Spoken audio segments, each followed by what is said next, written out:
সন্ত ৰামপাল গুৰু মহাৰাজ হৈছে এনে এজন মহাপুৰুষ যিজনে নিজৰ সত্য ভক্তি, তত্ত্বজ্ঞান, কৰোণা আৰু সেৱাৰ বলত সমাজত এক নতুন আদৰ্শ বলবৎ কৰিছে।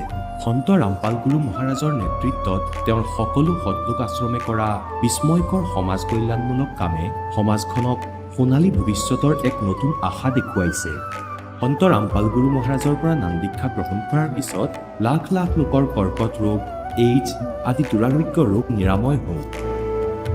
সন্তজনাৰ জ্ঞানৰ পৰা অনুপ্ৰাণিত হৈ তেওঁৰ অনুগামীসকলে লাখ লাখ ইউনিট ৰক্তদান কৰে।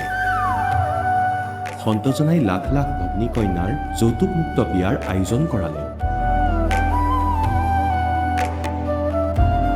সন্তজনাই লাখ লাখ মানুহক ড্ৰাগছ আসক্তিৰ পৰা মুক্ত কৰিলে।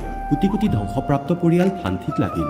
সন্তজনাৰ আশ্ৰমত সমাৱেশৰ সময়ত বিনামূলীয়া চকুৰ চিকিৎসা আৰু দন্ত চিকিৎসাৰ ব্যৱস্থা কৰা হয়।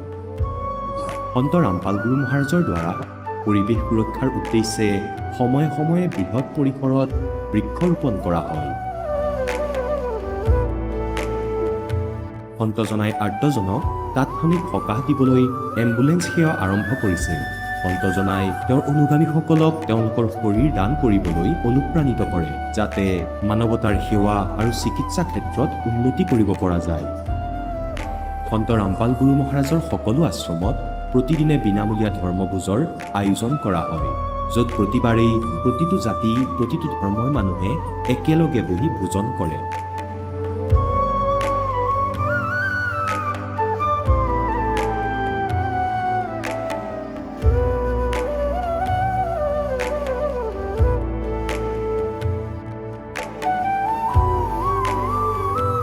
সন্ত ৰামপাল গুৰু মহাৰাজৰ আশ্ৰমত সহস্ৰাধিক বৃদ্ধ বৃদ্ধাই শ্ৰদ্ধা আৰু মৰমেৰে জীৱন যাপন কৰাৰ সুযোগ পায়।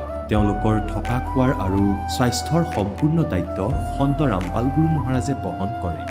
অনাথ শিশুৰ বাবে সন্ত ৰামপাল গুৰু মহাৰাজৰ সকলো আশ্ৰম বিশেষ বৰদানতকৈ কম নহয়, য'ত তেওঁলোকক শিক্ষা, সংস্কাৰ আৰু ভৱিষ্যতৰ বাবে উন্নত সুবিধা প্ৰদান কৰা হয়।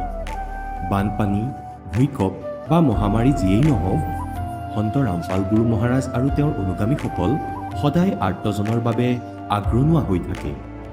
কোভিড মহামাৰীৰ সময়ত সন্ত ৰামপাল গুৰু মহাৰাজৰ আশ্ৰমৰ পৰা কোটি কোটি লোকক খাদ্য, ঔষধ আৰু জীৱন ৰক্ষক সামগ্ৰী যোগান ধৰা হৈছিল। দুখীয়াক সকাহ কৰাই হওক বা যিকোনো শোষিত বা নিপীড়িত শ্ৰেণীৰ অধিকাৰ আৰু মৰ্যাদাৰ বাবে যুঁজ দিয়াই হওক, সন্ত ৰামপাল গুৰু মহাৰাজে সদায় তেওঁলোকৰ সকলো ন্যায্য দাবী চৰকাৰৰ ওচৰলৈ লৈ গৈছে আৰু তেওঁলোকক উপযুক্ত ন্যায় প্ৰদানৰ ক্ষেত্ৰত গুৰুত্বপূৰ্ণ ভূমিকা পালন কৰি আহিছে। সমাজত আধ্যাত্মিক আৰু সামাজিক মূল্যবোধৰ প্ৰতি সজাগতা অনাৰ প্ৰতিটো পদক্ষেপতে সন্ত ৰামপাল গুৰু মহাৰাজ মানৱতাৰ প্ৰকৃত সেৱক হিচাপে প্ৰমাণিত হৈছে। সন্ত ৰামপাল গুৰু মহাৰাজৰ জীৱনে আমাক শিকাইছে যে প্ৰকৃত সেৱা সেইটোহে যিটো নিস্বাৰ্থভাৱে কৰা হয়। আহক আমিও এই মহান সন্তজনৰ এই মহান সেৱাৰ কামত যোগ দিম আৰু সন্ত ৰামপাল গুৰু মহাৰাজৰ পৰা নাম দীক্ষা লৈ আমাৰ জীৱন ধন্য কৰি তোলোঁ।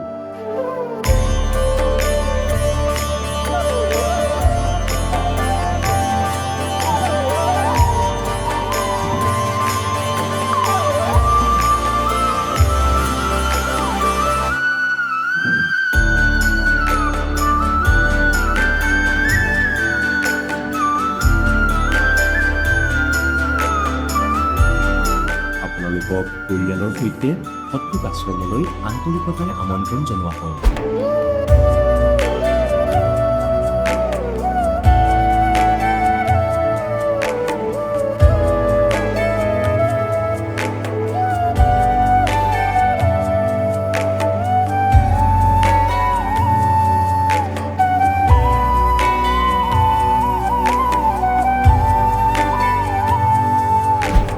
পূৰ্ণ পৰমাত্মাক পাবলৈ আৰু তেওঁৰ পৰা প্ৰকৃত লাভ প্ৰাপ্ত কৰিবলৈ পবিত্ৰ বাইবেলত প্ৰমাণ আছে যে প্ৰভুৱে মানুহক নিজৰেই স্বৰূপত সৃষ্টি কৰিলে, 6 দিনত সৃষ্টি ৰচনা কৰি 7ম দিনত বিশ্ৰাম লৈছিল।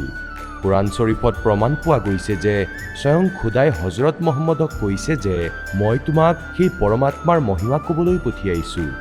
সেইজন পৰমাত্মা হৈছে কবীৰ, যিজনে 6 দিনত সৃষ্টি ৰচনা কৰি 7ম দিনত সিংহাসনত আৰোহণ কৰিলে। তেওঁৰ খবৰ কোনোবা বা খবৰ তত্ত্বদৰ্শী সন্তক সুধি চাওকচোন। অনুগ্ৰহ কৰি অৱশ্যেই শুনক জগতগুৰু তত্ত্বদৰ্শী সন্ত ৰামপাল গুৰু মহাৰাজৰ অমৃত বচন। নমস্কাৰ। নমস্কাৰ ছাৰ। কি নাম তোমাৰ? ঋষি কুমাৰ। ঋষি, তুমি ক'ৰ পৰা আহিছা? মই গাঁও চুৰচুলি, পোষ্ট নালন্দা জিলা, ছত্তীশগড়ৰ। ঋষি, তুমি সন্ত ৰামপালদেৱ মহাৰাজৰ পৰা নাম দীক্ষা কেতিয়া ল'লা? মই ২৭ ডিচেম্বৰ ২০১৩ত লৈছিলোঁ ছাৰ। সন্ত ৰামপালদেৱ মহাৰাজৰ পৰা নাম দীক্ষা লোৱাৰ আগতে তুমি কি ভক্তি সাধনা কৰিছিলা? মই ভক্তি সাধনা কৰা নাছিলোঁ, কিন্তু মোৰ মা দেউতাই ভক্তি সাধনা কৰিছিল। কাৰণ মোৰ থেমচিমা নামৰ এটা বেমাৰ আছিল। সেই বেমাৰ হ'লে ২ মাহত ২ বটল তেজ দিবলগীয়া হৈছিল। মা দেউতাই সেইবোৰ সাধনা কৰিছিল।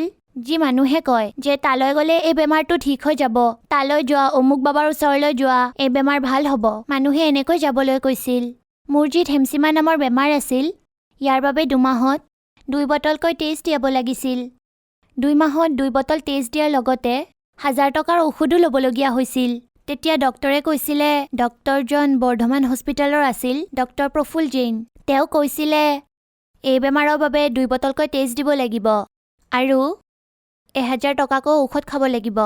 আৰু এই মোৰ বেমাৰৰ বাবে USA ডক্টৰৰ লগতো যোগাযোগ কৰিছিল। তেতিয়া কৈছিলে যে ইয়াৰ চিকিৎসা নহ'ব, আপুনি বিচনাতেই থাকিব লাগিব, জীৱিত মৃতদেহৰ দৰে।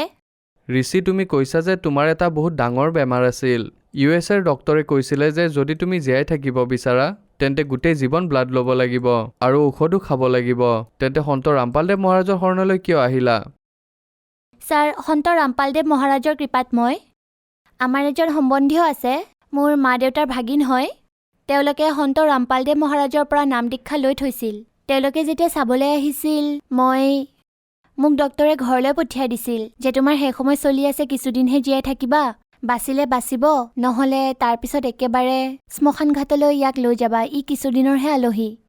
গতিকে তেওঁলোক যেতিয়া আহিছিল, কৈছিল যে ইয়াক সন্ত ৰামপালদেৱ মহাৰাজৰ ওচৰলৈ লৈ যোৱা, তেওঁৰ ওচৰত গ'লে বেমাৰ ভাল হয়। তেতিয়া মোৰ মা দেউতাই ক'লে যে ইয়াক নিশ্চয় লৈ যাওঁ, এটাই শেষ আশা আছে, জীয়ালে জীয়াব, নহ'লে ইয়াক চিধা শ্মশানলৈহে লৈ যাম, এনেকৈ ক'লে। গতিকে মই সেই সময়ত চেতনাত নাছিলোঁ, যিহেতু মোক ব্লাড দিয়া হোৱা নাছিল।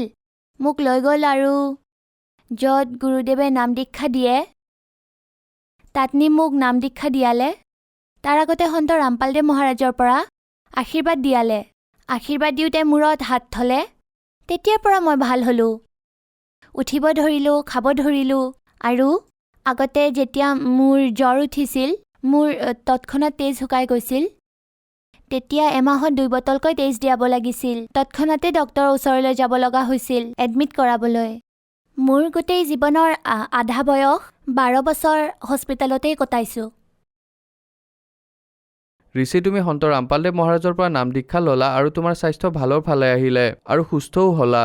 যেতিয়া ডক্টৰে কৈছিলে যে গোটেই জীৱনটো তুমি ঔষধ খাব লাগিব আৰু ব্লাডো ল'ব লাগিব, এতিয়া কি তুমি একেবাৰে সুস্থ নে এতিয়াও ঔষধ খাই আছা? হয়, মই ঔষধ নাখাওঁ আৰু তেজ দিবলগীয়াও মোৰ হোৱা নাই। যেতিয়া সন্ত ৰামপাল গুৰু মহাৰাজে মোৰ মূৰত যেতিয়া হাত ৰাখিছিলে, তাৰপিছত মোৰ তেজ ল'বৰ প্ৰয়োজন হোৱা নাই। আৰু মোৰ দেউতাই ক'লে যে গুৰুজী, মোৰ ল'ৰাই এমাহৰ ভিতৰতে ২ বটল তেজ দিব লগা হয় আৰু ১,০০০ টকাৰ ঔষধ খাব লগা হয়। গুৰুদেৱে ক'লে যে কবিৰ চাহাবে দয়া কৰিব। তাৰপিছতে মোৰ অসুখ ভাল হ'ল। এইটো ৰিপৰ্ট হৈছে মোৰ থেমচিমিয়া বেমাৰৰ ৰিপৰ্ট। আৰু এই ডক্টৰে কোৱা মতে এই বেমাৰৰ চিকিৎসা নাই। মাহে ২ বটল তেজ দিব লাগিব আৰু ১,০০০ টকাৰ ঔষধ খাব লাগিব, যেতিয়ালৈকে জীয়াই থাকিম তেতিয়ালৈকে। এয়া প্ৰফুল জৈনৰ ৰিপৰ্ট চাব পাৰে। সন্ত ৰামপালদেৱ মহাৰাজৰ পৰা নাম দীক্ষা কেনেকৈ ল'ব পাৰি? চেনেলত শাৰী চলি থাকে, তাতে আশ্ৰমৰ নম্বৰ পোৱা যায় আৰু সেই নম্বৰৰ যোগেদি আপুনি যোগাযোগ কৰিব পাৰে। আৰু সন্ত ৰামপালদেৱ মহাৰাজৰ ৱেবছাইট হ'ল www.jagatguru.santrampaljimaharaj.org। সেই ৱেবছাইটেৰে যোগাযোগ কৰি আপুনি থকা ঠাইত যি নামদান কেন্দ্ৰ আছে তাৰ সৈতে যোগাযোগ কৰিব পাৰিব আৰু নিজৰ কল্যাণ কৰিব পাৰিব। ধন্যবাদ। সৎ চাহেব। এতিয়া জগতগুৰু তত্ত্বদৰ্শী সন্ত ৰামপাল গুৰু মহাৰাজৰ সৎসংগৰ মাধ্যমেৰে সেই অদ্বিতীয় আধ্যাত্মিক জ্ঞানৰ বিষয়ে জানি লওঁ, যাৰ মাধ্যমেৰে আপোনালোকেও প্ৰাপ্ত কৰিব পাৰিব এনেকুৱা আধ্যাত্মিক, মানসিক আৰু ভৌতিক সুখ যি এতিয়ালৈকে কেৱল আপোনালোকে মীৰাবাই, ধ্ৰুৱ, প্ৰহ্লাদ আদি কেইজনমান ভক্তৰ জীৱন কথাতহে শুনিছে। এতিয়া শুনক তত্ত্বদৰ্শী সন্তৰ সৈতে শাস্ত্ৰ অনুকূল ভক্তি সৎসংগ, এনেকুৱা অদ্বিতীয় আধ্যাত্মিক জ্ঞান যাৰ প্ৰমাণ আছে সকলো ধৰ্মৰ সকলো পবিত্ৰ শাস্ত্ৰত। कोई संशय शोक सराय में सूतक दिन राती और जीवित जग में जुति पड़े फिर जन तोड़े छाती। সত্য সাধনা নকৰাৰ বাবে সদায় আপোনাৰ সংৰক্ষণ হৈ থকা সুখ আৰু দুখ সদায় হৈয়ে থাকিব। আৰু জীৱিত জগ মে জুতি পৰে, ইয়াত বিভিন্ন কষ্ট ভুগিব। আৰু ফিৰ জন তোড়ে ছাতি, যমৰ দূতে পিছলৈ বহুত দুখী কৰিব যিয়ে সৎ সাধনা কৰা নাই। গতিকে ইয়াত আকৌ পৰমাত্মাই কি কৈছে, এতিয়া যি সাধনা কৰি আছিলে সেয়া শাস্ত্ৰৰ বিৰুদ্ধে। আৰু যি ভগৱানৰ ওপৰত আপোনালোক সীমিত আছিলে তেওঁলোক কমপ্লিট ভগৱান নহয়, তেওঁলোক স্বয়ং নাশবান, তেওঁলোকৰ জন্ম মৃত্যু হয়। কিন্তু সৎগুৰু পোৱাৰ বাবে, তত্ত্বজ্ঞানৰ পোহৰ পোৱাৰ বাবে তাৰ আধাৰত পিছত আমি সেই মাৰ্গত চলিম। কবি চাহেবে কয়, পিছে লাগা যাওঁ থামে লোক বেদ কে সাথ, ৰাস্তে মে সতগুৰু মিল গে वो দীপক দে দিয়া হাথ। লোকবেদ দন্ত কথা যে আনৰ পৰা জ্ঞান শুনি সাধনা কৰি আছিলো, তাৰ আধাৰতে আমি চলি আছিলো। তেওঁ নিজৰ ওপৰত উদাহৰণ দি আমাক বুজাই আছে कि पीछे लगे दाऊं था मैं लोक वेद के साथ, रास्ते में सतगुरु मिल गए और दीपक दे दिया हाथ। এই তত্ত্বজ্ঞান ৰূপী টৰ্চ দি দিলে, লালটেন দি দিলে। এতিয়া ইয়াৰ পোহৰত আমি গাঁতত, জাবৰত, কাঁইটৰ ওপৰেৰে নাযাম। ইয়াৰ পোহৰতে আমি সুমাৰ্গেৰে গৈ লক্ষ্যস্থান পামগৈ। এতিয়া আপোনালোকক কওঁ, যি প্ৰসংগ আৰম্ভ কৰিছিলো যে আমি ইয়াত কিভাৱে জন্ম লৈছো, আমাৰ উদ্দেশ্য কি, আমাৰ কিয় জন্ম মৃত্যু হৈ আছে। আমি নিজৰ ল'ৰা ছোৱালীৰ বাবে সম্পত্তি সংগ্ৰহ কৰিবৰ বাবে গোটেই জীৱন উচৰ্গা কৰি দিওঁ। আৰু আমাৰ সন্মুখত যেতিয়া কোনো সন্তানৰ মৃত্যু হয় বা স্বয়ং আমিয়েই গুচি যাওঁ, তেতিয়া সেই সময়ত আমাৰ বুদ্ধি কাম কৰাৰ যোগ্য হৈ নাথাকে। কেৱল হাহাকাৰ, কান্দা কাটা যে এতিয়া কি হ'ব, ল'ৰা ছোৱালীৰ কি হ'ব, কলৈ যাম। গতিকে এইখিনি কথা মূৰত চলি থাকে। গতিকে পৰমাত্মাই আমাক ইয়াত মনত পেলাই দিয়ে যে এতিয়া আপোনালোকক এটা বিকল্প দিয়া হৈছে যে আপোনালোকে এই সাধনা কৰক যি শাস্ত্ৰ অনুকূল। আৰু শাস্ত্ৰ অনুকূল সাধনা এই দাসৰ বাহিৰে বিশ্বত কোনেও দিব নোৱাৰে। আপোনালোক বুদ্ধিমান, কেইদিনমানৰ পিছত সকলো গম পাব। দাসে লগতে এইটোও দেখুৱাব, তেওঁ এইটো মন্ত্ৰ কয়, তেওঁ সেইটো মন্ত্ৰ কয়, এওঁলোকে এইটো জ্ঞান শুনায়, আৰু এইটো বাস্তৱিক জ্ঞান, এইটো বাস্তৱিক মন্ত্ৰ। এয়া আমাৰ সদগ্ৰন্থই প্ৰমাণ কৰে। আৰু এই মহাপুৰুষসকলে সেই মন্ত্ৰ জপ কৰিছিল যি আপোনালোকে মুক্তি প্ৰাপ্তি বুলি ভাবে। তেওঁলোকৰ ইতিহাসৰ সৈতে মুখামুখি কৰোৱা হয়, যাৰ বাবে এই বেমেজালিত থকা কথাটো বুজাবলৈ এটা পইণ্টৰ বাবে আপোনালোকক বহুত প্ৰমাণ আপোনালোকক দেখুৱাবলগীয়া হৈছে, যাতে আগৰ ৰং আঁতৰে। তেতিয়াহে সেই জ্ঞান গ্ৰহণ কৰিব পাৰিব। গতিকে যি প্ৰসংগ চলি আছে যে আমি যেনেকৈ বহু ভকতসকলে কয় যে আমাৰ ভকতসকল কবিৰপন্থীসকলক লগ কৰিলে বা ৰাধা স্বামীসকলক, ধন সদগুৰুসকলক, এওঁলোকে সেই সত্যলোকৰ ঠিকা লৈ থৈছে এই কবিৰপন্থী আৰু এই নকলি কবিৰপন্থী। কবিৰপন্থী হলেতো কথাই শেষ হৈ গ'ল। ইয়াত পন্থ মানে মাৰ্গ, ৱে। ভগৱানে যি ৰাস্তা দেখুৱাইছে কবিৰ চাহেবে, সেয়া কবিৰ পন্থ, কবিৰ দেৱৰ দ্বাৰা দিয়া মাৰ্গ। নিজকে কবিৰপন্থী বুলি কয়। যেনে ধৰক হিচাৰৰ পৰা কোনোবা চিৰচাৰ ফালে গৈ আছে, আৰু যদি কয় আমি দিল্লীৰ ফালে গৈ আছো, দিল্লী যাবলগীয়া আছে, আমি দিল্লীপন্থী, তেন্তে তেওঁলোকক কোনে বুজাব? কৈ আছে আপোনালোক দিল্লীপন্থী বুলি, কিন্তু গৈ আছে চিৰচাপন্থী, গৈ আছে চিৰচাৰ ফালে আৰু কৈছে দিল্লী গৈ আছো। গতিকে এওঁলোকে কবিৰপন্থী বুলি কয়, কিন্তু গৈ আছে কালৰ পন্থলৈ। গতিকে যদি সেই পৰমাত্মাৰ জ্ঞান নাই, সেই সৎভক্তি নাই, তেন্তে তেওঁ কবিৰপন্থী নহয়। এওঁলোকৰ এতিয়া চাপ লাগি গৈছে কবিৰপন্থী বুলি, সেইবাবে ক'বলগীয়া হৈছে বুজাবৰ বাবে তেওঁলোকেও ভুল সাধনাই কৰি আছে। গতিকে এই সকলো সত্যলোকৰ মহিমা শুনাই আৰু যেতিয়া আমাৰ ভগতে কয় যে এনেকৈ তাত ভাল সাধনা পোৱা যায়, শুদ্ধ সাধনা পোৱা যায়, তেতিয়াকৈ তেওঁলোকে কালৰ নাম দি আছে আগৰ পৰা। কালৰ নাম দিয়ে। কোন কাল? ব্ৰহ্মা বিষ্ণু মহেশ্বৰ দেৱতাৰ পূজাৰ কথা কয়। পুণ্যাত্মাসকল, এয়া জ্ঞানৰ কথা। যেতিয়া সম্পূৰ্ণ জ্ঞান থাকিব, তেতিয়া আপোনালোকে গম পাব যে ব্ৰহ্মা বিষ্ণু মহেশ্বৰ এওঁলোকক আমি আঁতৰ কৰিব নোৱাৰো। যেনেকৈ শ্ৰীমদ ভাগৱত গীতাৰ অধ্যায় নম্বৰ 15 শ্লোক নম্বৰ 1 পৰা 4লৈকে এটা বিশেষ বিৱৰণ আছে যে ইয়াৰ ওপৰৰ ফালে শিপা আৰু তলৰ ফালে 3 গুণৰূপী শাখা থকা এটা ওলোটাকৈ ওলমি থকা সংসাৰৰূপী বৃক্ষ বুলি ভাবা। আৰু ইয়াৰ 3 গুণৰূপী শাখা আছে। গীতাৰ জ্ঞানদাতাৰ কেৱল ইমানখিনি নলেজে আছে যে ওপৰৰখিনি শিপা বুলি ভাবা, আৰু শিপা সেয়া দৃঢ়, সেয়া অবিনাশী পৰ্ষণ, যি মূল এই সংসাৰৰূপী বৃক্ষৰ, আৰু যি মূল মালিক, যি শিপা, তাৰ পৰাই সকলোৱে তাৰ পৰাই সকলোৰে ধাৰণ পোষণ তেওঁই কৰে। কাৰণ এডাল গছে, সমগ্ৰ গা গছে শিপাৰ পৰাই আহাৰ প্ৰাপ্ত কৰে। গীতাৰ অধ্যায় নম্বৰ 15 শ্লোক নম্বৰ 16 আৰু 17 তিনি পুৰুষৰ কথা কৈছে, ক্ষৰ পুৰুষ, অক্ষৰ পুৰুষ। আৰু 17 নম্বৰ শ্লোকত কৈছে উত্তম পুৰুষ কোনো আন, ক্ষৰ পুৰুষ আৰু অক্ষৰ পুৰুষতকৈ কোনো বেলেগ উত্তম পুৰুষ শ্ৰেষ্ঠ ভগৱান, আৰু তেওঁই 3 লোকত প্ৰৱেশ কৰে, সকলোৰে ধাৰণ পোষণ কৰে। এতিয়া এই 2টা শ্লোকৰ লিংক প্ৰথমতে থকা 4টা শ্লোকৰ লগত আছে 15 নম্বৰ অধ্যায়ৰ। তেওঁ কৈছে যে ওলোটাকৈ ওলমি থকা এডাল সংসাৰৰূপী বৃক্ষ আছে, আৰু তত্ত্বদৰ্শী সন্তৰ যি পৰিচয়ৰ কথা কৈছে যে যিয়ে এই সংসাৰৰূপী বৃক্ষৰ সকলো বিভাগক ভিন্ন ভিন্নকৈ কৈ দিব, বেদবিদ, তেওঁ তত্ত্বদৰ্শী সন্ত। 4 নম্বৰ অধ্যায়ৰ 34 নম্বৰ শ্লোকত তত্ত্বদৰ্শী সন্তৰ বিষয়ে যি কৈছে, তেওঁৰ শৰণলৈ যোৱা, তেওঁক সোধা, তেওঁৰ পৰিচয় কৈ দিলে যে ওলোটাকৈ ওলমি থকা সংসাৰৰূপী বৃক্ষৰ সকলো পাৰ্টছ কৈ দিব। বেদবিদ, তেওঁ তত্ত্বদৰ্শী সন্ত। গতিকে 600 বছৰ আগতে পৰমাত্মা স্বয়ং আহিছিল। আৰু গীতাৰ অধ্যায় নম্বৰ 4 শ্লোক নম্বৰ 32 যি কৈছে যে সেই সচিদানন্দ ঘন ব্ৰহ্মই নিজৰ মুখ কমলেৰে অমৃত বাণী কয়, সেয়া তত্ত্বজ্ঞান, সেয়া সাৰমৰ্ম সকলো আধ্যাত্মিক জ্ঞানৰ, আৰু সেয়া তত্ত্বদৰ্শী সন্তৰ ওচৰতে থাকিব, আনৰ ওচৰত নোপোৱা। গতিকে ইয়াত পৰমাত্মাই 600 বছৰ আগতে সেই তত্ত্বদৰ্শী সন্তৰ ভূমিকা, তেওঁৰ যেনেকুৱা লীলা তেওঁ কৰেই।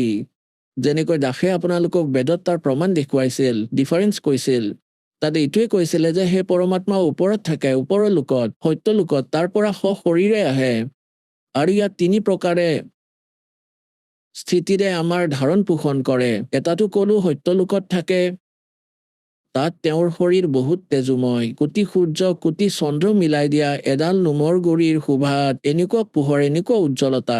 দ্বিতীয়তে প্ৰত্যেক যুগতে শিশুৰ ৰূপ ধাৰণ কৰি আহে, আৰু পদুম ফুলৰ ওপৰত, মানে পদুম ফুলটো পানীতেই থাকে, সৰোবৰত আহি তেওঁ ৰয়হি, শিশু ৰূপ ধাৰণ কৰি তাৰ পৰা সন্তান দম্পতীয়ে উঠাই লৈ যায়, আৰু তেওঁৰ প্ৰতিপালনৰ লীলা কুমাৰী গাৰ দ্বাৰা হয়।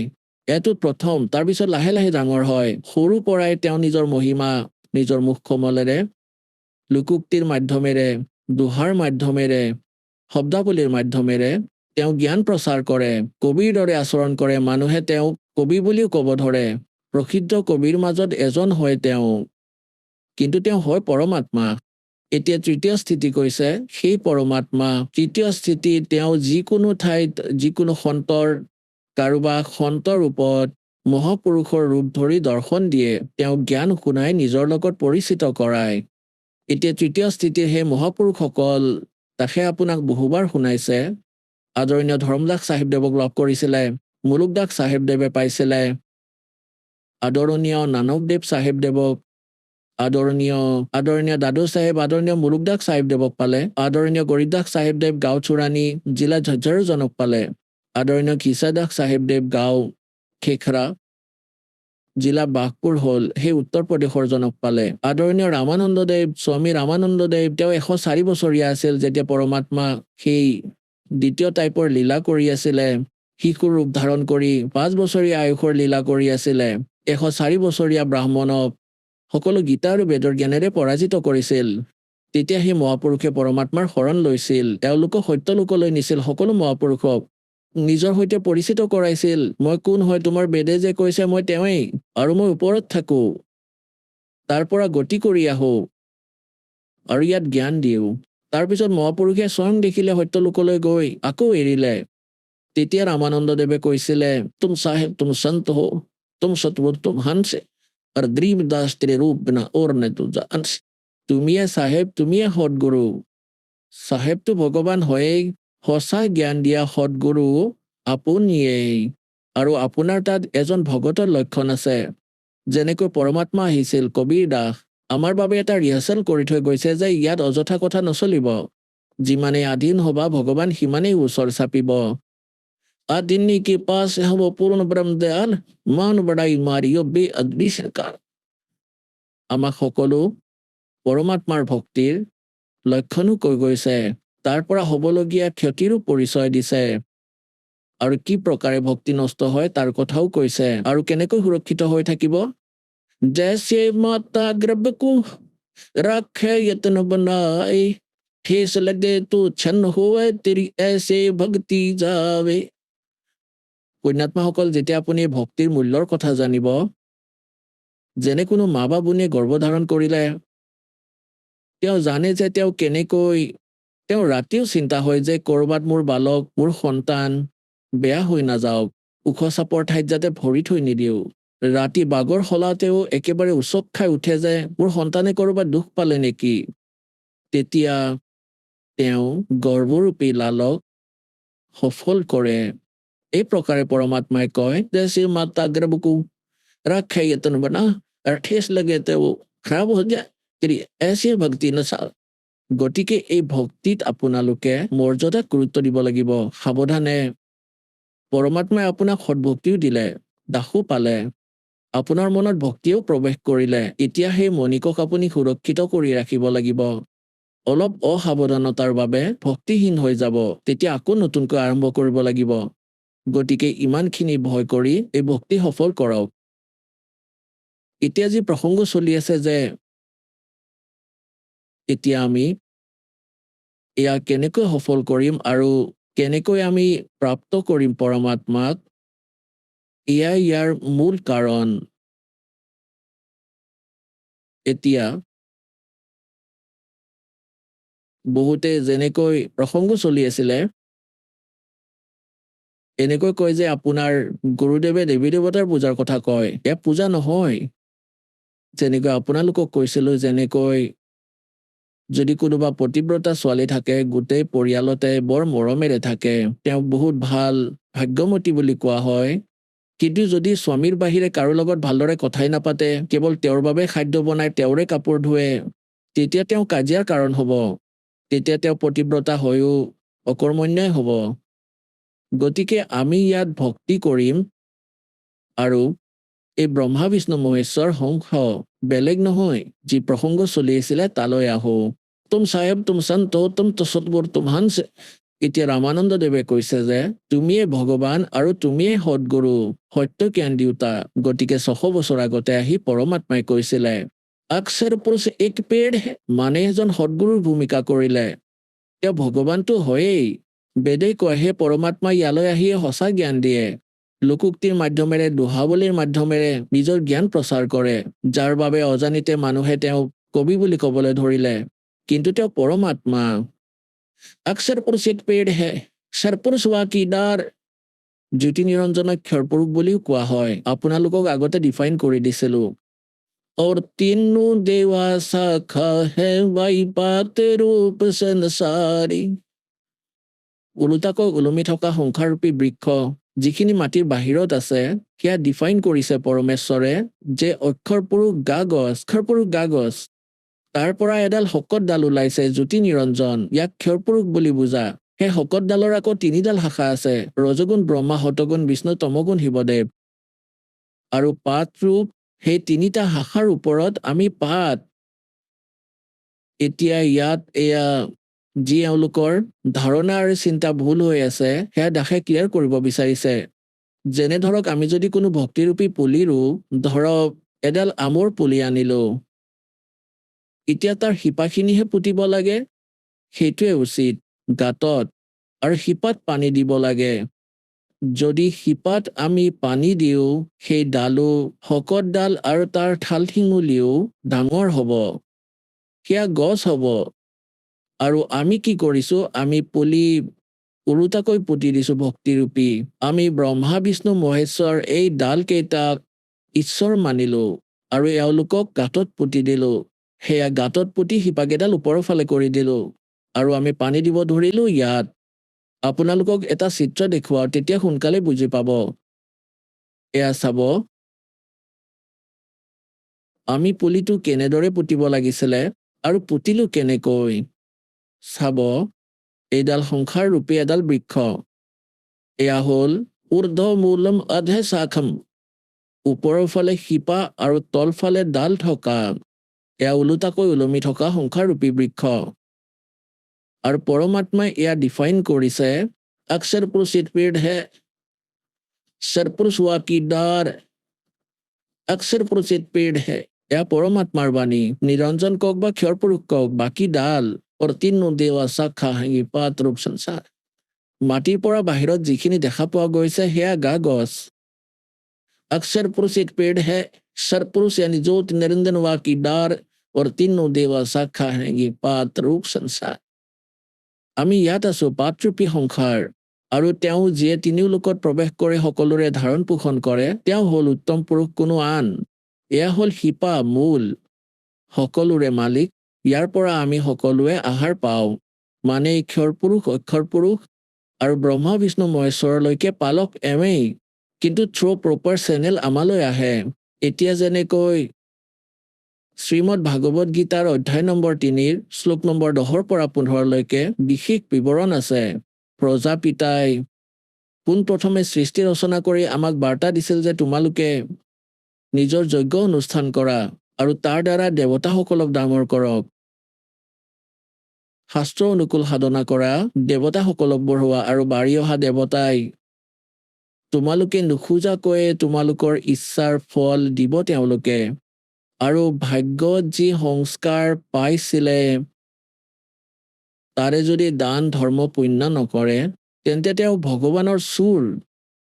তাৰপিছত 14-15 নম্বৰ শ্লোকত স্পষ্ট কৰিছে যে সেই পৰমাত্মাক যিয়ে সকলোৰে ধাৰণ পোষণ কৰে, যি পৰম অক্ষৰ পুৰুষ, তেওঁক ইষ্ট ৰূপত মানি সকলোবোৰ ধাৰ্মিক অনুষ্ঠান কৰিব লাগে, যাৰ পৰা আপুনি সকলো লাভ প্ৰাপ্ত কৰিব।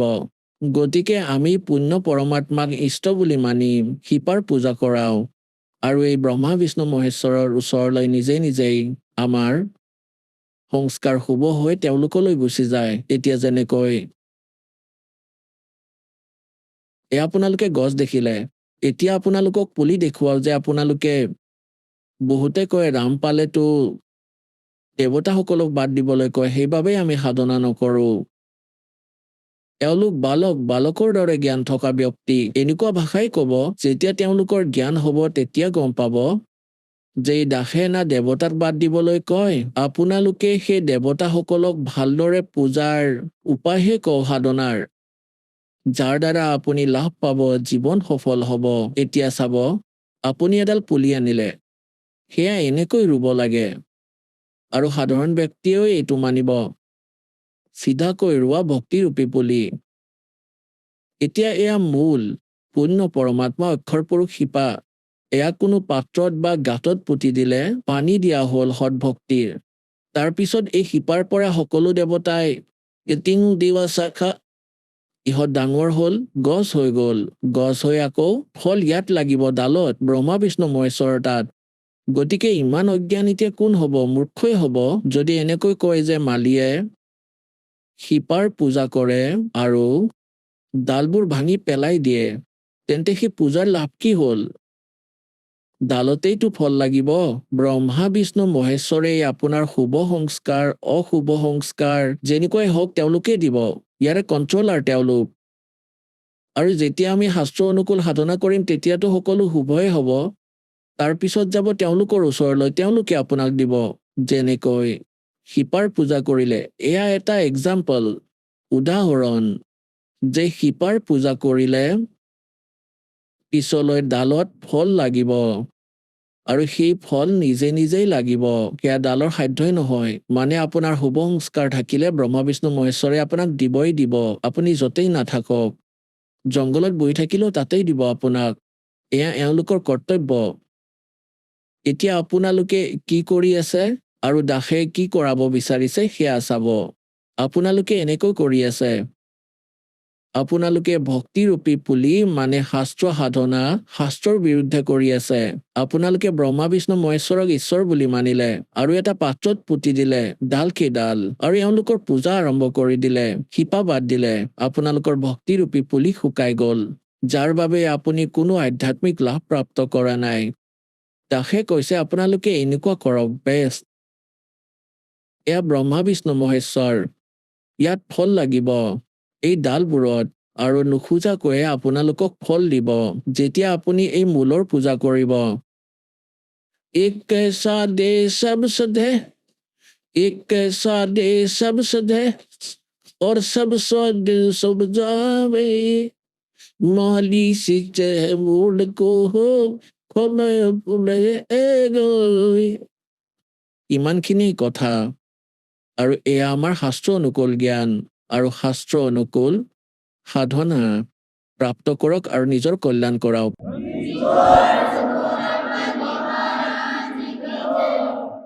পুণ্যাত্মাসকল, সৌভাগ্য আপোনালোকৰ এই অমৃত বচন, এই তত্ত্বজ্ঞান শুনিবলৈ পালে। আৰু পৰমাত্মাৰ দয়া হ'ল, নহলেতো এই কালৰ দিনতেই আজু ককা ঢুকাই গল সেই পৰিয়াল পোষণ কৰোঁতে। আৰু আপোনালোক যে ইয়ালৈ আহিছে এয়া কেৱল পৰমাত্মাৰ ইচ্ছাৰ বাবেই হৈছে, মানি লওক। নহলে কালে এখোজো আহিব নিদিলে হয়, সি ইমান দুষ্ট। আপোনালোকৰ ওপৰত পৰমাত্মাৰ দয়াৰ নজৰ দিছে, সেইবাবে ইয়ালৈ আহিছে, সঁচা বুলি মানি লওক। সেইবাবে সম্পূৰ্ণ জ্ঞান শুনক। আপোনাৰ হৃদয়ত যি মলি আছে সকলো চাফা হ'ব, ভগৱান বিৰাজমান হ'ব, সকলো কাম ঠিক হ'ব, আপোনাৰ ৰোগ কটা যাব, আপুনি ধন পাব আৰু মুক্তি পাব, সত্যলোকলৈ যাব, জাহাজত বহি যাব পাৰিব।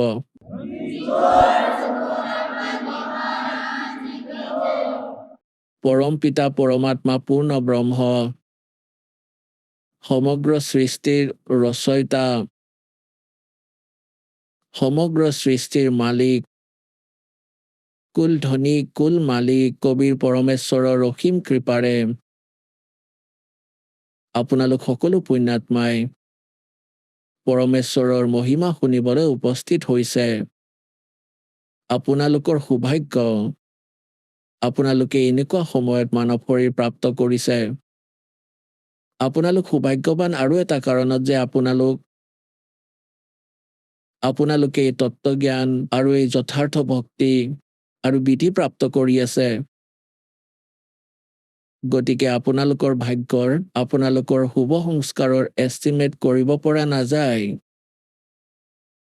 নাজানো আপোনালোক কোন কোন জন্মত এই পুণ্য সংগ্ৰহ কৰিছিলে। लखबर सूरा जो दही लखबर संवत दे, लखबर यति जहान तबसत গতিকে কোনোবা নহয় কোনোবা জনমত আপোনালোক মহান আত্মা আছিলে। আপোনালোকে পৰমাত্মাৰ বাবে ডাঙৰ ডাঙৰ চেক্ৰিফাইচ কৰিছে, আপোনালোকে ৰাজ্যও ত্যাগ কৰিছে, আপোনালোকে বহুত ডাঙৰ ত্যাগ কৰিছে। সেইবাবে আপোনালোকে আজি এই শুভ সময় পাইছে। ধন্য আপোনালোকৰ পিতৃ মাতৃ, যাৰ পৰা আপোনালোকে জন্ম লৈছে। পৰম পিতা পৰমাত্মাৰ অসীম কৃপাৰ বাবে আপোনালোক ইয়ালৈ আহিছে। আপোনালোকৰ আধ্যাত্মিক জ্ঞান যিমানেই হৈ থাকিব, সিমানেই আপোনালোক ছাৰপ্ৰাইজ হৈ গৈ থাকিব, আশ্চৰ্য হৈ গৈ থাকিব যে সঁচাকৈয়ে সহজতে ভগৱানক পালো, সহজতে সেই জ্ঞান পালো যি ঋষি মহৰ্ষিয়ে প্ৰাপ্ত কৰিব পৰা নাছিল। ব্ৰহ্মা বিষ্ণু মহেশ্বৰেও সেই জ্ঞান প্ৰাপ্ত কৰিব পৰা নাই, যি আজি আপোনালোকক ভগৱানে দিছে আৰু সহজতে দিছে। এতিয়া যদি কিবা দুৰ্বলতা থাকে আপোনাৰ থাকিব।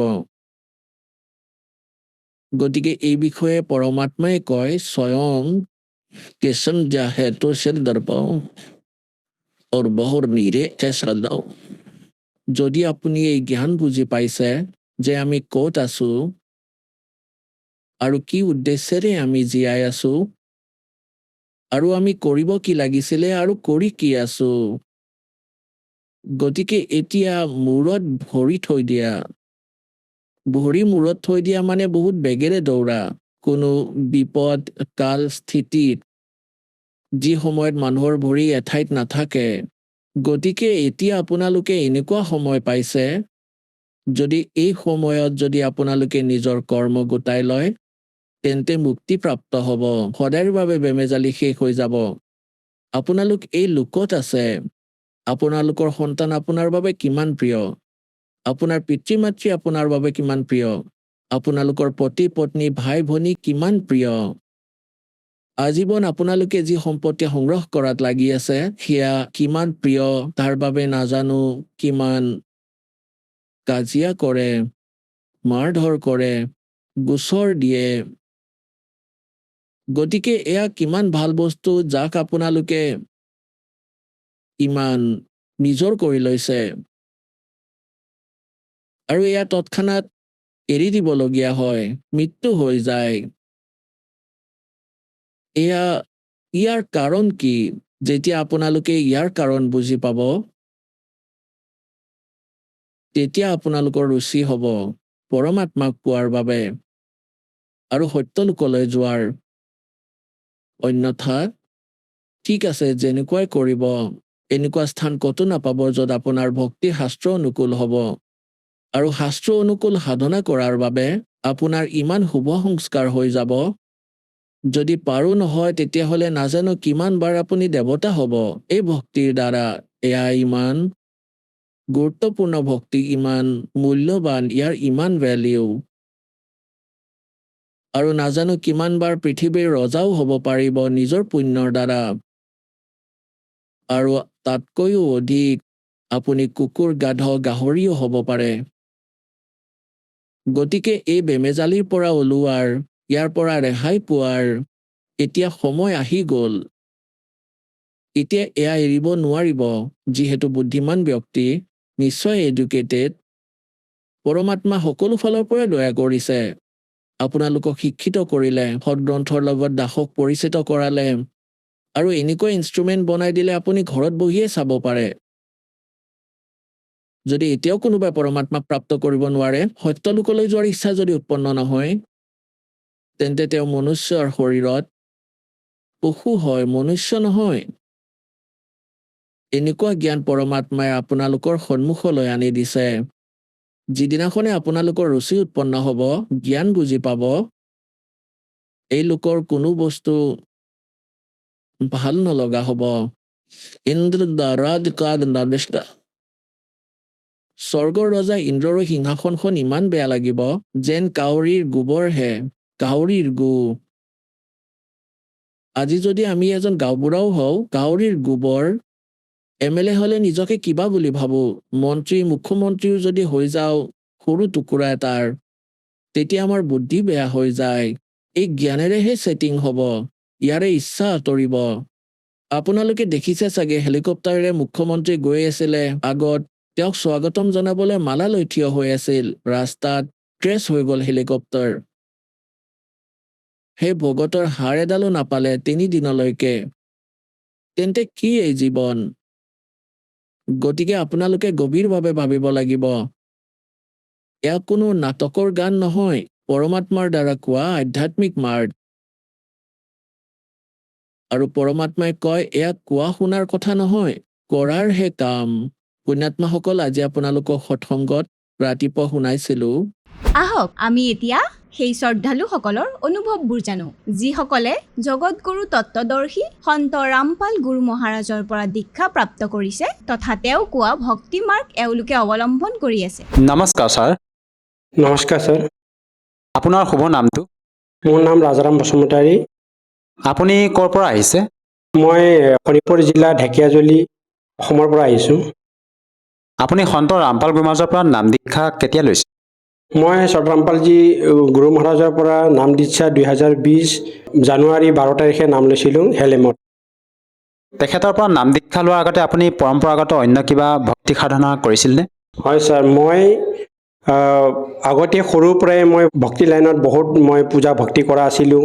সৰু কমচে কম 11 বছৰ বয়সৰ পৰাই মই বিষ্ণু ভগৱানক পূজা কৰা আছিলোঁ দেখা দেখি কৰি। তাৰপিছত আমি ব্ৰহ্মা বিষ্ণু মহেশ্বৰৰ ফটো লগাই পেলাই মই পূজা কৰোঁ। তাৰপিছত মই চাকৰি আৰ্মিত জইন কৰিলোঁ। 95ত জইন কৰিছিলোঁ আৰ্মিত। আৰু আৰ্মিত থাকোঁতেও মই ব্ৰহ্মা বিষ্ণু মহেশ্বৰৰ যেনেকৈ কিবা ভগৱানৰ ভক্তি কৰে, তেনেকৈ মই চাকি এটা জ্বলাই পেলাই সদায় নিজৰ বিচনাৰ আগফালে মই চাকি জ্বলাই পেলাই ভক্তি কৰা আছিলোঁ। 1 ঘণ্টাকৈ মই ভক্তি কৰা আছিলোঁ। হনুমান চলিচা, লক্ষী চলিচা, বিষ্ণু চলিচা তেনেকৈ ভক্তি কৰা আছিলে। মই চাকি জ্বলাই আছিলোঁ মিঠাতেলত দি পেলাই। বহুতে আমাৰ ছাৰ্ভিচৰ ল'ৰাবিলাকে কৈছে যে তই ইয়াত চাকি জ্বলাব নোৱাৰে, তই যদি চাকি জ্বলাব ইমান ভক্তি যদি পূজা কৰে তেতিয়াহ'লে তই মন্দিৰত গৈ পেলাই কৰিবি, তই ইয়াত জ্বলাব নোৱাৰে। তথাপিও মই মানা নাছিলোঁ। মই ভক্তিভাৱত এনেকৈ শ্ৰদ্ধা আছিলোঁ, মই ভগৱানক লাগে তাৰ কাৰণে মই ভক্তি কৰা আছিলোঁ। তাৰপিছত মই ব্ৰতো মানিছিলোঁ, যেনেকৈ মঙলবাৰ ব্ৰত কৰা, বৃহস্পতি ব্ৰত কৰা, সেইবিলাক গোটেই মই ভক্তি কৰা। আৰু তাৰপিছত মই শ্ৰদ্ধা আছিলোঁ। য'ত ভগৱানৰ কথা কয় তাত মই মানে বহুত কান্দিব ওলাইছিলোঁ। তেনেকৈ মানে ভগৱান লাগেই তেনেকৈ ভক্তি কৰি কৰি। তাৰপিছত মই চাকৰিটো কৰিলোঁ। তাৰপিছত মই ইমান বৰফত থাকোঁ, ইমান পাহাৰত, চাইনা বৰ্ডাৰ আৰু কাশ্মীৰী বৰ্ডাৰতো থাকিলোঁ। তথাপিও ইমান বৰফ পৰি থকা সময়তো মই গা ধুই পেলাই, ঠাণ্ডা পানী বৰফ পানীৰে গা ধুই পেলাই, গামোচা এখন লৈ পেলাই মই ৰামায়ণ আৰু গীতা এনেকৈ খুলি পেলাই পঢ়ি থকা আছিলোঁ। মোৰ ইমান ভাল লাগিছিলে যে মানে 2 পাত 3 পাত যদি এদিনত পঢ়িব পাৰোঁ মোৰ সন্তুষ্ট হোৱা আছিলে এনেকৈ ভগৱানৰ। কিন্তু মোৰ একো লাভ হোৱা নাছিলে। আপুনি যিহেতু আপোনাৰ সমাজত প্ৰচলিত পৰম্পৰাগত ভক্তি সাধনা আপুনি আটাইবিলাকে কৰি আছিলে, আৰু লগতে আপুনি এজন ভাৰতীয় সেনা আছিলে, আৰু তাত থকা পিছতো আপুনি ভগৱানৰ ভক্তি কৰিছিলে, বিভিন্ন ধৰণে আপুনি ভক্তি সাধনা কৰি আছিলে। তেনে ক্ষেত্ৰত ছাৰ আপুনি সন্ত ৰামপাল গুৰু মহাৰাজৰ শৰণলৈ কিয় আহিব লগা হ'ল? মই তাৰমানে এনেকৈ এটা আমাৰ ঘৰত গাঁৱত মানে ভক্তি কৰা এনেকৈ শ্ৰীমদ ভাগৱত গীতা পাঠ কৰা গাঁৱতে আছে। আৰু আমাৰ মাও মানে এইটো ভক্তি লাইনত আছিলে। তাৰপিছত মই বছৰে গুৰু ধাৰণ কৰা নাই, গুৰু ধাৰণ কৰাই নাই, কিন্তু তথাপিও মই ভগৱানক বিচাৰি থাকোঁ আৰু ভগৱানৰ বিষয় লৈ মই চব কুছ কৰিবলৈ চেষ্টা কৰোঁ। তেতিয়া এদিন মোৰ ঘৰতে ভাগৱত কৰিবলগীয়া আছিলে। সেই ভাগৱতত মই আহিব নোৱাৰিলোঁ ছুটি। তাৰপিছত মই বছৰে পাতে এবাৰ দুবাৰ এনেকৈ পাতি থাকে। তেতিয়া ভাগৱত পাতোঁতে তাৰপিছত প্ৰসাদ খাবলৈ কাৰণে মই ঘৰৰ ওচৰৰ এজন মানে আমাৰ বাইদেউৰ ল'ৰাজনক মাতিছিলোঁ। সিহঁতৰ ঘৰৰ পৰা কোনো নাহিলে। মই বোলে কিয় নাহিলে? আমাৰ এতিয়া ভাগৱত পঢ়িছে, প্ৰসাদ খাবৰ কাৰণে গাঁৱৰ ওচৰৰ মানুহবিলাকক খবৰ দিয়া, ঘৰৰ ওচৰৰ মানুহবিলাকক খবৰ দিয়া, কিয় প্ৰসাদ নাখায়?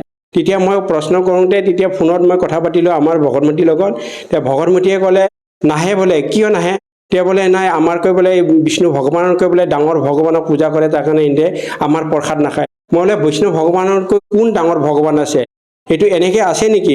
কোনে কৈছে এইটো? কিয় প্ৰসাদ নাখায়? তাৰমানে সিহঁতৰ মনত কিবা এটা বেয়া ভাবি আছে, তাৰ কাৰণে ইহঁতে প্ৰসাদ নাখায়। তেওঁ মোক ভগতমতীয়ে ক'লে যে নহয়, তই এনেকৈ চাবিচোন, ইউটিউবত দিয়ে বোলে সত ৰামপালজী মহাৰাজ বুলি সৎসং বুলি ক'লে আহি যায়। তাৰপিছত বোলে ঠিক আছে বাৰু, মই চাওঁচোন কোন ভগৱান আছে, কোন ডাঙৰ ভগৱান আছে, মই চাই লওঁ। তেতিয়া মই ইউটিউবটো খুলি পেলাই ভাত খাই পেলাই 8:30 বজাৰ সন্ধিয়া চবেই শুই যায় আমাৰ আৰ্মিবিলাকে কেম্পত লাইনত। তেতিয়া মই কি কৰিলোঁ, সত ৰামপালজী মহাৰাজ সৎসং বুলি মই যেতিয়া ইউটিউবত চাৰ্চ কৰিলোঁ, তেতিয়া ইউটিউবত আহিলে সত ৰামপালজী মহাৰাজৰ সৃষ্টি ৰচনাৰ পৰা ষ্টাৰ্ট কৰি পেলাই মই কমচে কম 2টা ৰাতিলৈকে মই চালোঁ আৰু কান্দি চাইছোঁ। মই এনেকৈ কান্দি চাইছোঁ পৰমাত্মাৰ জ্ঞান। মইতো ভগৱানক বিচাৰি আছিলোঁ। এই ভগৱানক বিচাৰি মই কিমান পূজা কৰিলোঁ, ভক্তি কৰিলোঁ। মই বোলে এদিন মই যদি বিষ্ণু হৈ যায় তেতিয়াহ'লে ইমান লৰাই ঝগৰা কৰি আছে, গোটেই এক চক্ৰৰ পৰা কাটি পেলাম। তে এইবিলাক কথা ভাবা আছিলোঁ। মই বোলে চব ডাঙৰ বুলি কয়, বিষ্ণুৱে ডাঙৰ বুলি কয়, কেতিয়াবা ব্ৰহ্মাই ডাঙৰ কৰে, কেতিয়াবা শংকৰে ডাঙৰ কৰে, চবেই বেলেগ পূজা কৰে। তিনিজনক কিয় পূজা নকৰে আৰু দুৰ্গাক পূজা কৰে? তেতিয়াহ'লে এইটো ভগৱান এতিয়া এনেকৈ কথা কৈ আছে সত ৰামপালজী মহাৰাজে, এইটোহে সত্য কথা। ভগৱানে এটা বুলি কোৱাটো আজিহে গম পাইছোঁ এনেকৈ আৰু এটা ভগৱান বুলি। আজি কিয় এইবিলাক তেতিয়াহ'লে কিয় ভক্তি কৰা নাই? তেতিয়া লগে মই কি কৰিলোঁ, দুসৰা দিন গৈ পেলাই বেলেগ দিনাখন মই মাৰ্কেটত গৈ পেলাই কম্পিউটাৰ দোকানত কবিৰ চাহেবৰ ফটো আছে নেকি, ৰামপালজী মহাৰাজৰ ফটো আছে নেকি, ক'তো নাপালোঁ মই।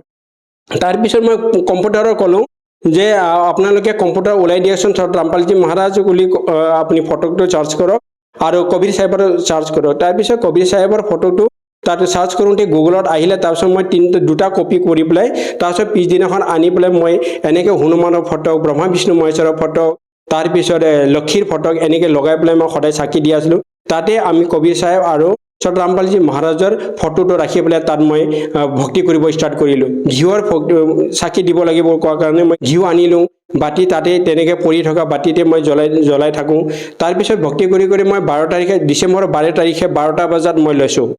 আৰু তাৰপিছত মই এমাহৰ পাছতে ছুটি আহি পেলাই যেতিয়া নাম হেলেমত জানুৱাৰী 12 তাৰিখ 2020 হেলেমত গৈ পেলাই মই নাম দীক্ষা লৈছোঁ 12 তাৰিখে।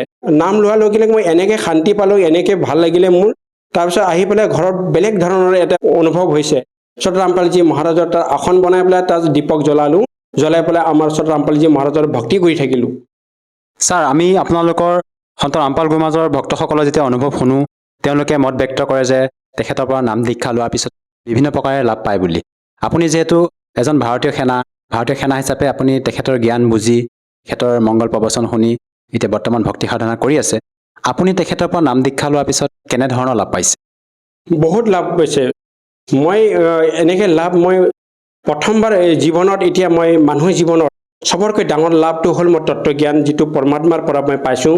আৰু এইটো মুক্তিদাতা মোক চোৱাৰ যিটো মই ৰাস্তাটো পালোঁ আধ্যাত্মিক জ্ঞানৰে, সেই বস্তুটো চবতকৈ মোৰ ডাঙৰ বস্তু। মানুহৰ জীৱন বাৰে বাৰে নাপায়, মানুহৰ জীৱন এবাৰে পায়। আৰু সেইটো গোটেই পুণ্য পিছৰ কৰ্মৰ ভক্তি লৈ কৰ্ম দি তাৰ পুণ্য দিহে ইয়াত মানুহৰ জন্মটো ধনী আৰু গৰীবৰ সময়টো বিতনি কৰে।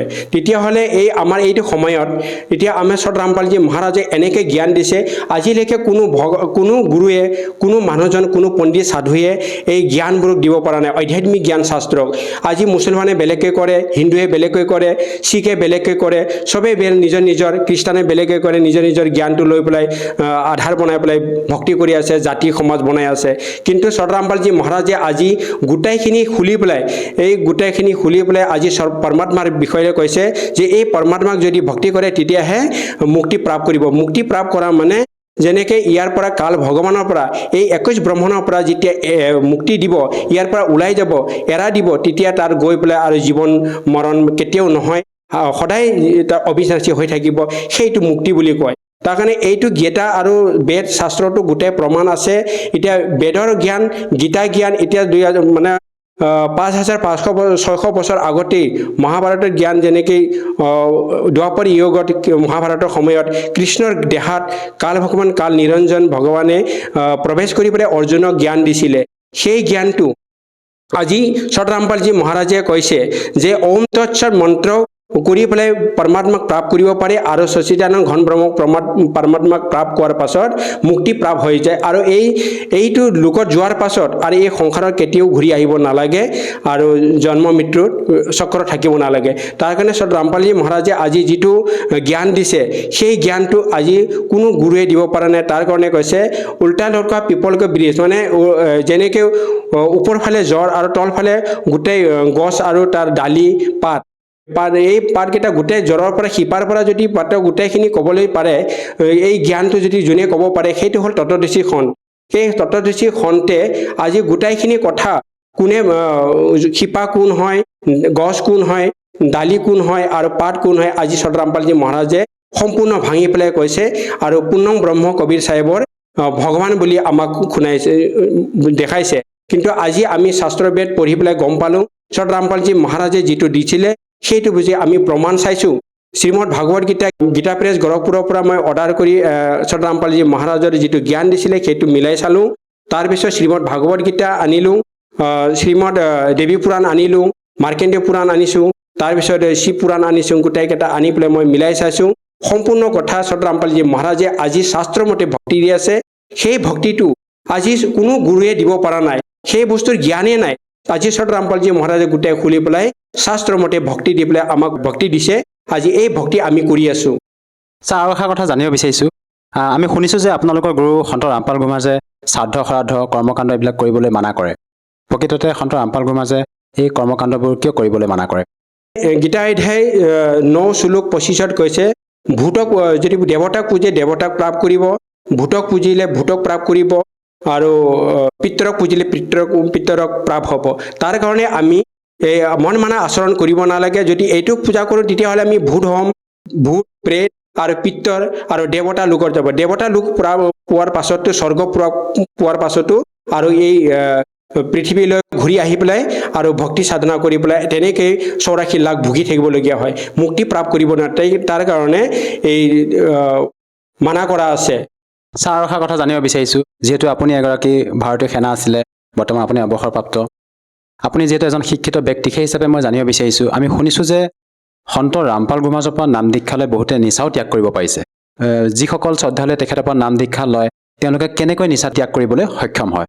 হয় ছাৰ, মই আগতে নাম লোৱাৰ পিছত ৰামপালজী মহাৰাজৰ নাম দীক্ষা লোৱাৰ আগতেই মই চাকৰি যেতিয়া আছিলোঁ, মই এনেকৈ মাংস কাটা আছিলোঁ, এনেকৈ ৰম চিগাৰেট এইবিলাক খোৱা আছিলোঁ। মাংস মানে 200 250 এনেকৈ মুৰ্গী কাটি পেলাই মই কিবা কৰা আছিলে, মোক জালাদ বুলি কৈছিলে।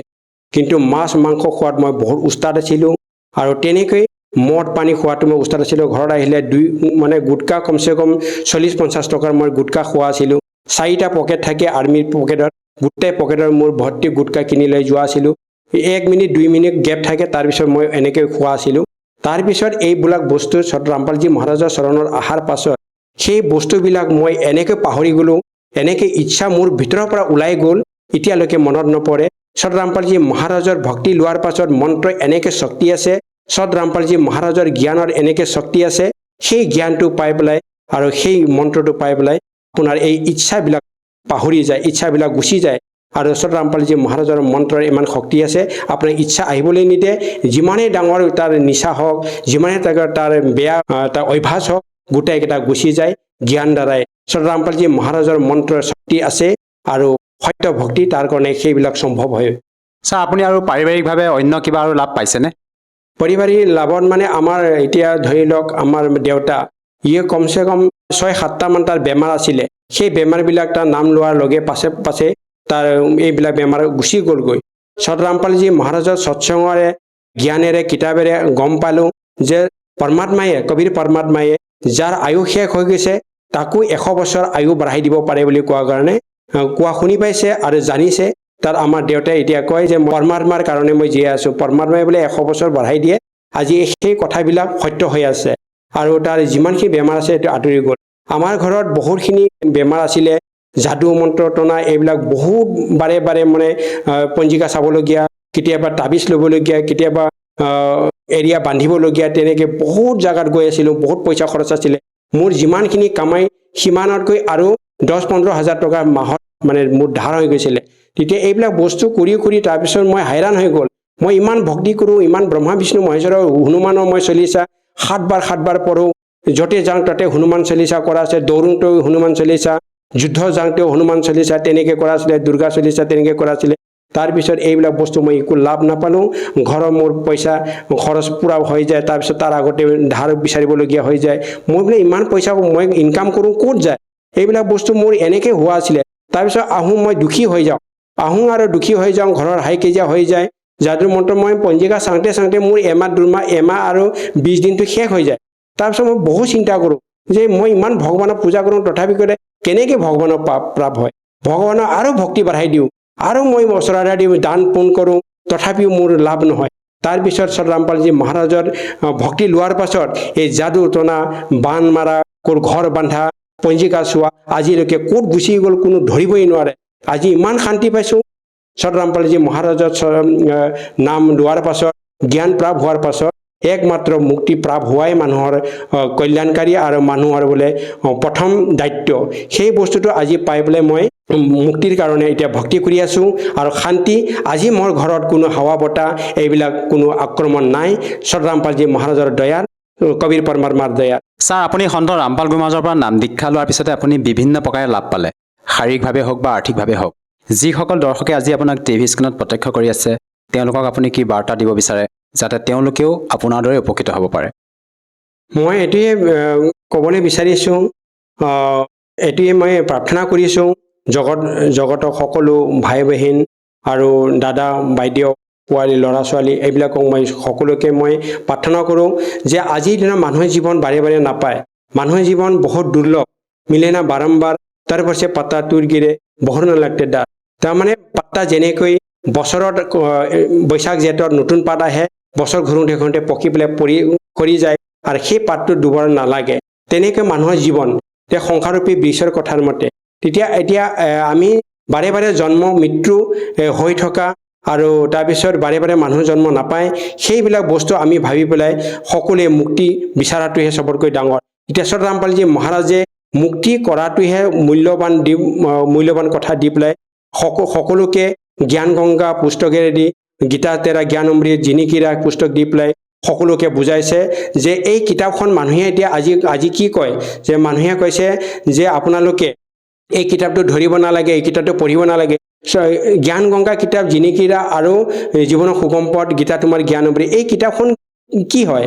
এই কিতাপখন আপোনাৰ এটা গ্ৰামাৰ টাইপৰ, আপোনাৰ শাস্ত্ৰমতে যিটো আধ্যাত্মিক জ্ঞানৰ শাস্ত্ৰমতে যিটো ভক্তি কৰিব লাগে সেইবিলাক বস্তু খুলি তাত দেখাইছে যে তোমাৰ গীতাত এইটো কথা লিখা আছে, তোমাৰ বেদত এইটো কথা লিখা আছে, তোমাৰ শাস্ত্ৰত এইটো কথা লিখা আছে, সেইমতে চলিলেহে তুমি মুক্তিপ্ৰাপ্ত হ'ব আৰু ভক্তি কৰাৰ বিধিটো ইয়াত পাব। পৰমাত্মা এটাই হয়, সেই বস্তুটো জানিবৰ কাৰণে আপোনাৰ দেখা যায় ইয়াত নতুনকৈ ভগৱান বা নতুনকৈ জ্ঞান বেলেগকৈ দিয়া নাই, আপোনাৰ জ্ঞানৰ পৰাই কৈ পেলাই মাজৰ পৰা আপোনাক শিকাইছে।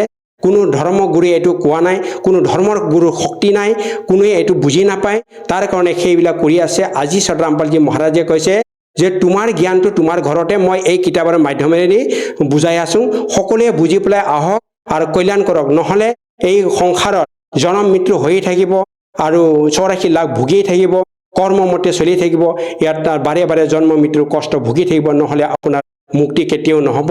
সেইটোৰ কাৰণে জ্ঞান গংগা জিনিকিৰা গীতা তোমাৰ জ্ঞান অমৃত পঢ়ি পেলাই আপুনি বুজিব লাগে আৰু নিজৰ আত্মা মুক্তি কৰাব লাগে। আত্মজ্ঞান আৰু পৰমাত্ম জ্ঞান, নিজৰ আত্মাৰ বিষয়ে ভাবিব লাগে, শৰীৰৰ বিষয়ে ভাবিব নালাগে। শৰীৰটো আজি আছে কালি নাই, তাৰপিছত মৰাৰ পাছত আৰু যাব আপুনি 84 লাখত, আৰু পুনৰ জন্ম পালেও আপোনাৰ পুণ্যমতে এইটো জন্ম যি পুণ্য কৰিছে, যিটো কাম কৰিছে, কৰ্ম কৰিছে, সেইমতে আগলৈ জন্মত পাব। সেই বস্তুটো আপোনাৰ হয়তো দুখো হ'ব পাৰে, হয়তো আপোনাৰ ভাতৰ কোনো মানে ভাগ্যও নহ'ব পাৰে, বা হয়তো আপুনি ধনীমণি হৈ থাকিব পাৰিব, কিন্তু সেই বস্তু বেছি দিনৰ নহয়, নাচোৱান শৰীৰ যোৱাৰ পাছত গোটেই থাকি যায় আৰু জীৱন আত্মাটো কান্দি কান্দি টপলা বান্ধি পাপ আৰু পুণ্যটো লৈ পেলাই ঘূৰি থাকে। যাৰ যদি ততদৃষ্টি সন্তচৰণত যদি আহে তেতিয়াহ'লে আপুনি মুক্তিপ্ৰাপ্ত হ'ব, আৰু মৰ্যাদা থাকি পেলাই ভক্তি কৰিলে সেই জ্ঞানেৰে আপুনি মুক্তিপ্ৰাপ্ত হ'ব। যদিহে কোনো লোকে তেখেতৰ পৰা নাম দীক্ষা ল'ব বিচাৰে কেনেকৈ ল'ব পাৰিব ছাৰ?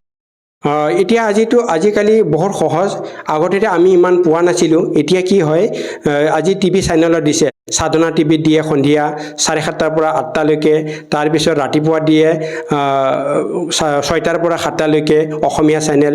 এতিয়া আপোনালোকে টিভি চাই পেলাই তাৰ তলত এটা পাতি যায়, হালধীয়া পাতি, তাত নম্বৰ আহে, সেই নম্বৰত কণ্টেক্ট কৰি পেলাই আপোনালোকে নাম দীক্ষা ল'ব পাৰে।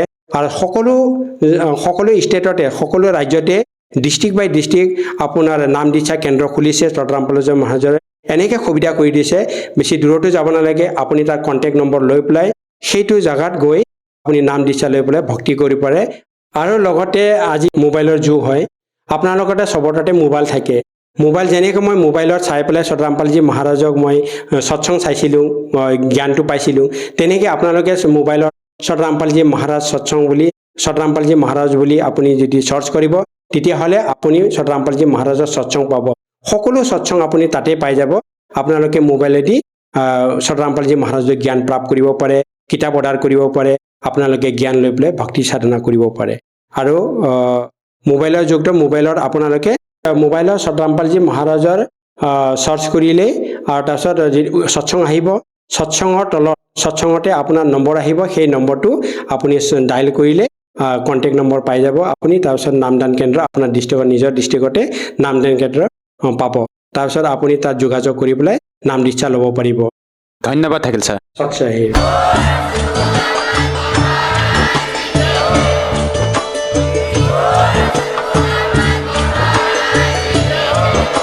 আপুনি শুনি আছিলে জগতগুৰু তত্ত্বদৰ্শী সন্ত ৰামপাল গুৰু মহাৰাজৰ মংগল প্ৰবচন। অধিক জানিবৰ বাবে ভিজিট কৰক www.jagatgururampalji.org। সন্ত ৰামপাল গুৰু মহাৰাজৰ শুভ আশীৰ্বাদত সমগ্ৰ বিশ্বতে 500তকৈও অধিক নাম দীক্ষা কেন্দ্ৰ আছে, য'ত সন্ত ৰামপাল গুৰু মহাৰাজৰ দ্বাৰা বিনামূলীয়াকৈ নাম দীক্ষা দি থকা হৈছে।